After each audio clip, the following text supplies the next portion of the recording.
Today we are dealing with acids, base and salt.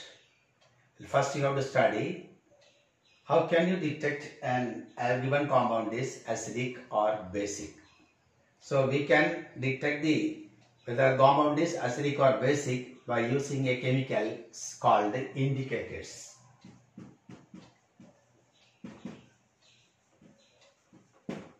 So indicators are the chemicals which are used to identify whether the given compound is acidic or basic.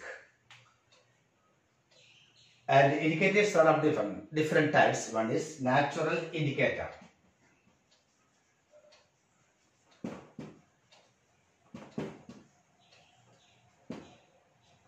These natural indicators are the indicators that is obtained from nature. Example is litmus,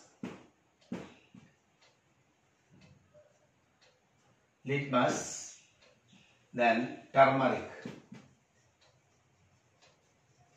Litmus and turmeric, these are the natural indicators. They are obtained from nature. But with the help of this, we can identify whether a compound is acidic or basic.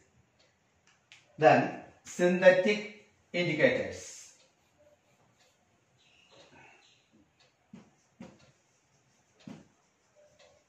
Synthetic indicators. These are the indicators prepared. Synthetic methods. They are synthetically prepared. They are called synthetic indicators.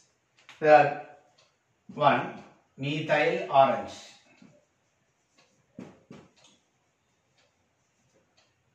This methyl orange is yellow in base and red orange in acid. So when methyl orange is added to a solution, if it is yellow in color, that solution is a base. But if the color is red orange, that means that solution is acidic. So you can identify whether a compound is acidic or basic by using methyl orange.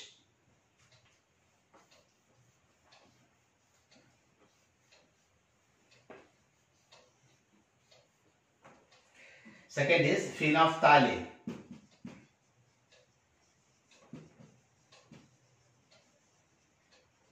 Phenolphthalein is a synthetic indicator. It is pink in base and colorless acidic. So in acid, phenolphthalein is colorless, but when base, that is pink in color.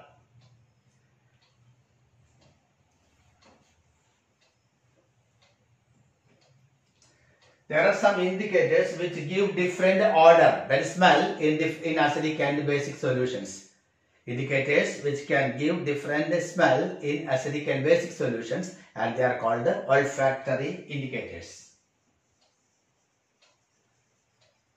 Olfactory indicator. Example, clove oil. Clove oil is an example for olfactory indicators. They give different smell, odor in acidic and basic solution. And next is universal indicator.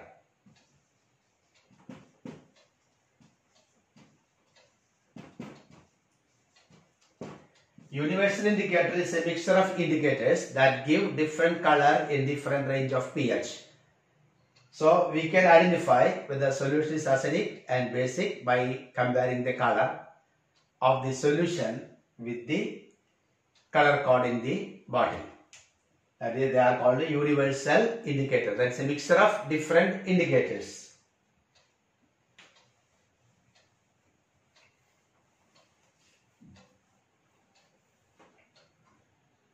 So next is you have to study about the acids. What are acids and how they are classified, and what are the theories of acids.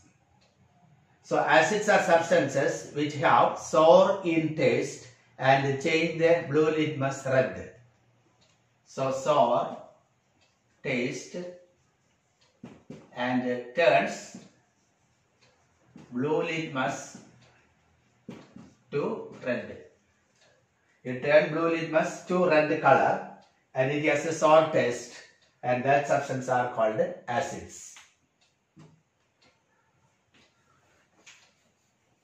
So when you study about the different acids, for example, hydrochloric acid, sulfuric acid, nitric acid, then carbonic acid, oxalic acid, and acetic acid, then formic acid.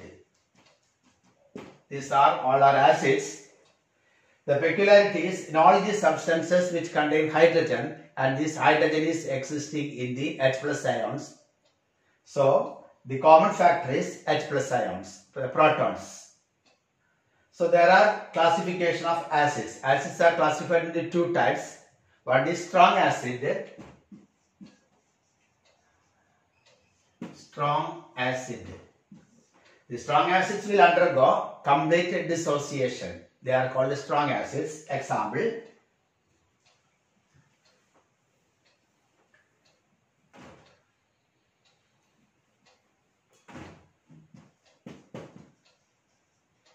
strong acids are hydrochloric acid, sulfuric acid, nitric acid, etc. They are strong acids because they undergo complete dissociation.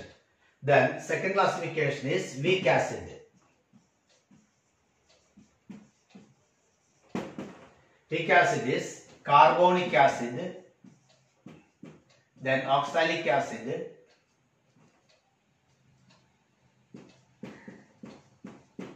and acetic acid, and formic acid. So these acids are weak acids because they will undergo only partial dissociation when dissolved in water. So strong acids will undergo complete dissociation, while weak acids will undergo only partial dissociation.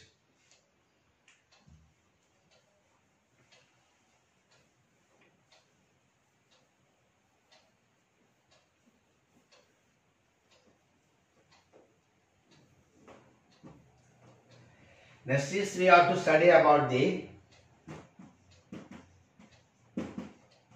theories.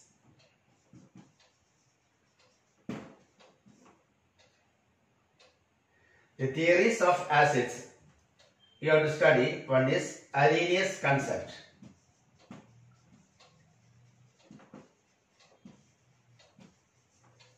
Concept of acids.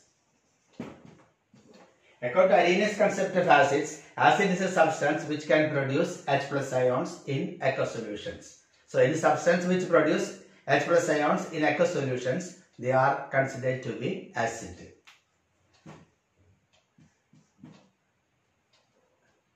This HCl, when dissolves in water, it gives H3O plus ions and Cl minus ion. This H3O plus is called hydronium ion.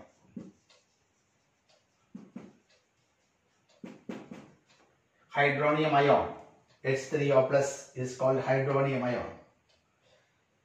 So here HCl will give out, produce proton. So they produce H3O, they dissociate. Similarly, sulfuric acid will give 2 H plus ions plus SO4 2 minus ion. Similarly, nitric acid, they give H plus ions plus NO3 minus ions. So they produce protons in aqueous solutions. These H plus ions will react with water to give hydronium ions. That is more stable than H plus ions in solution. So according to Arrhenius theory, acid is a substance which can produce H plus ions in solutions.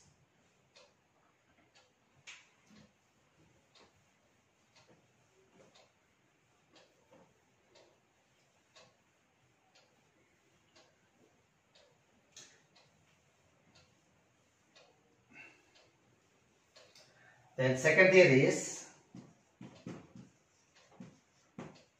Lowry-Bronsted concept. According to Lowry-Bronsted concept, acid is a substance which can produce protons, or proton donors are acids and proton acceptors are bases. Proton donors are acids and proton acceptors are bases. So example, this HCl plus H2O gives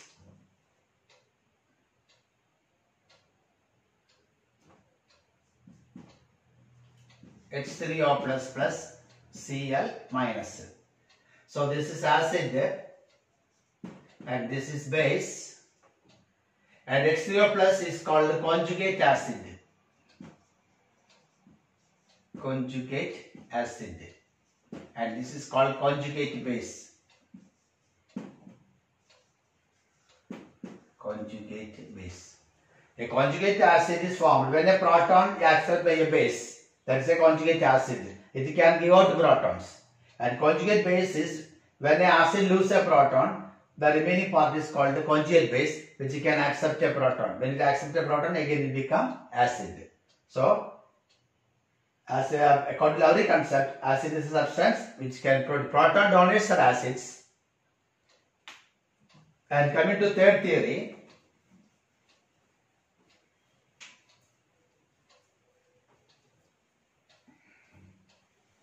that is Lewis concept.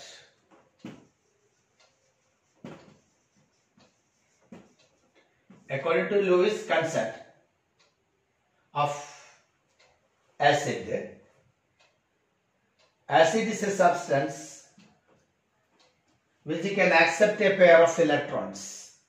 Acids, according to Lewis concept, acids are substances which can accept a pair of electrons. They are called acids. Example, this NH3 react with BF3 to give NH3 BF3. Here, this nitrogen NH3 contains lone pair of electron. That lone pair of electron is gained by BF3 to give NH3 BF3.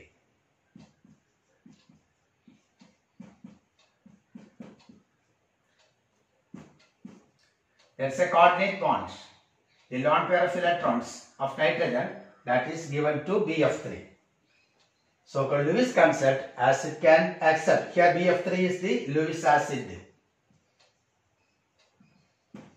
Lewis acid because it can accept a pair of electrons. AlCl3. They are Lewis ferric chloride, etc. They are electron deficient molecules. So they can accept it. So electron deficient molecules or this cations, they can accept electron pairs. They are called Lewis acid.